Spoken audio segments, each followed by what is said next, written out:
بسم اللہ الرحمن الرحیم۔ دوستوں، انیس الوارثین میں ہے کہ امیر المومنین حضرت مولا کائنات علی مرتضیٰ شیر خدا رضی اللہ تعالیٰ عنہ ایک بار زیارت قبور کے لیے کوفے کے قبرستان کے اندر تشریف لے گئے۔ وہاں ایک تازہ قبر پر نظر پڑی تو دل میں اس کے حالات معلوم کرنے کی خواہش ہوئی۔ چنانچہ بارگاہ خداوندی میں عرض گزار ہوئے کہ یا اللہ، اس میت کے حالات مجھ پر منکشی یعنی ظاہر فرما دے۔ اللہ تبارک و تعالیٰ کی بارگاہ کے اندر آپ کی التجا فوراً مسموع ہوئی، یعنی قبول ہوئی، اور دیکھتے ہی دیکھتے آپ کے اور اس مردے کے درمیان جتنے پردے حائل تھے تمام پردوں کو اٹھا دیا گیا۔ اب ایک قبر کا بھیانک منظر آپ کے سامنے تھا۔ آپ رضی اللہ تعالیٰ عنہ کیا دیکھتے ہیں کہ مردہ آگ کی لپیٹ میں ہے اور رو رو کر آپ رضی اللہ تعالیٰ عنہ سے اس طرح فریاد کر رہا ہے: اے علی، میں آگ میں ڈوبا ہوا ہوں اور آگ میں جل رہا ہوں۔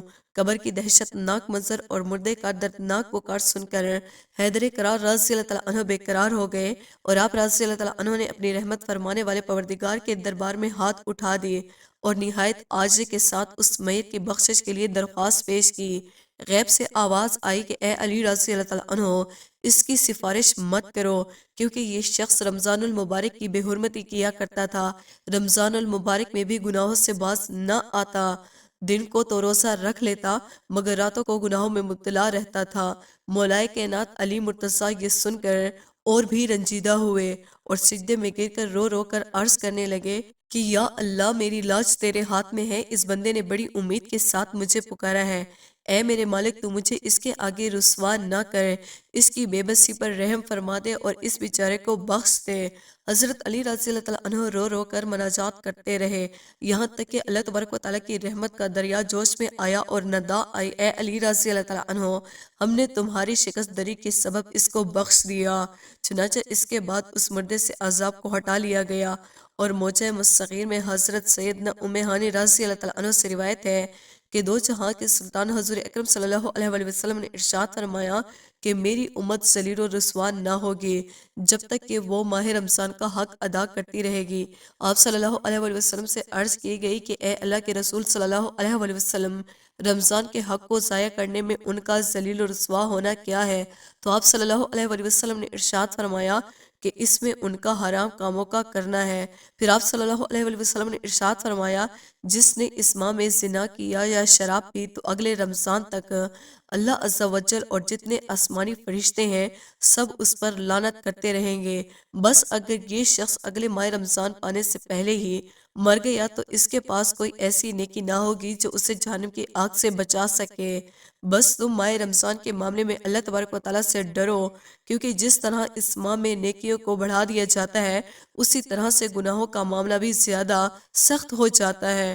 اور موج میں اوس کے اندر حضرت سیدنا ابن عباس رضی اللہ تعالیٰ عنہ سے مروی ہے کہ نبیوں کے سلطان حضور اکرم صلی اللہ علیہ وآلہ وسلم نے ارشاد فرمایا: بے شک جنت ماہ رمضان کے لیے ایک سال سے دوسرے سال تک سجائی جاتی ہے۔ بس جب ماہ رمضان آتا ہے تو جنت کہتی ہے: اے اللہ، مجھے اس مہینے میں اپنے بندوں میں سے رہنے والے بندے عطا کر۔ اور حور عین کہتی ہے: اے اللہ عز و جل، اس مہینے میں ہمیں اپنے بندوں میں سے شوہر عطا فرما۔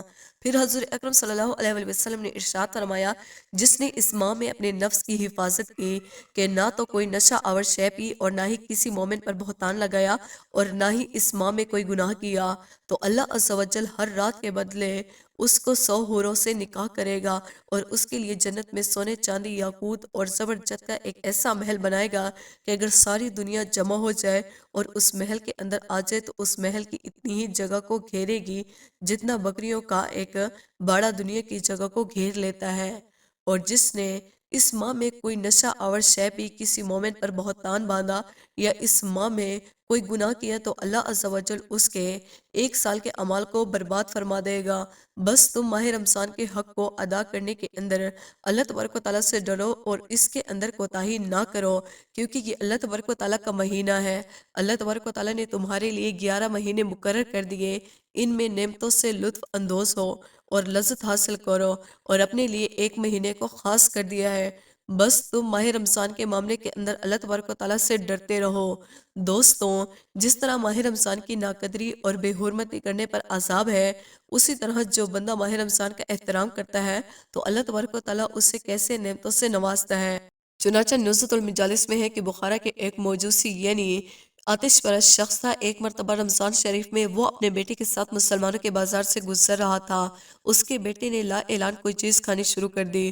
مجوسی نے یہ دیکھتے ہی اپنے بیٹے کو ایک تماچا رسید کر دیا اور ڈانٹتے ہوئے کہا، تجھے رمضان المبارک کے مہینے میں مسلمانوں کے بازار میں کھاتے ہوئے شرم نہیں آتی؟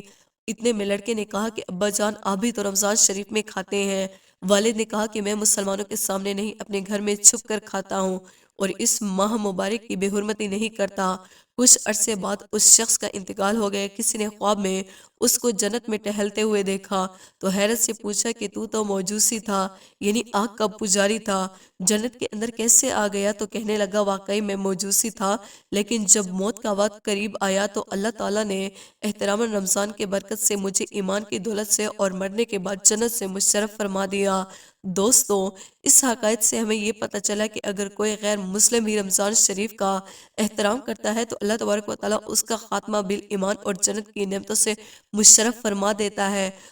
جو اللہ تبارک و تعالیٰ کو ماننے والا ہو، اگر وہ رمضان شریف کا احترام کرے اور لا اعلان کوئی چیز نہ کھائے پیے، بغیر عذر کے روزے کو نہ چھوڑے، تو اللہ تبارک و تعالیٰ کی رضا کی خاطر رمضان کے روزے رکھے، تو یقیناً اللہ تبارک و تعالیٰ اسے دولت ایمان مرد وقت عطا فرمائے گا اور مرنے کے بعد اسے جنت کی نعمتوں سے بھی ضرور مشرف فرمائے گا۔ لہٰذا ہم میں سے ہر مسلمان پر لازم ہے کہ وہ رمضان المبارک کا احترام کرے اور اس کے روزے رکھے اور اس کے اندر گناہوں سے بچتا رہے۔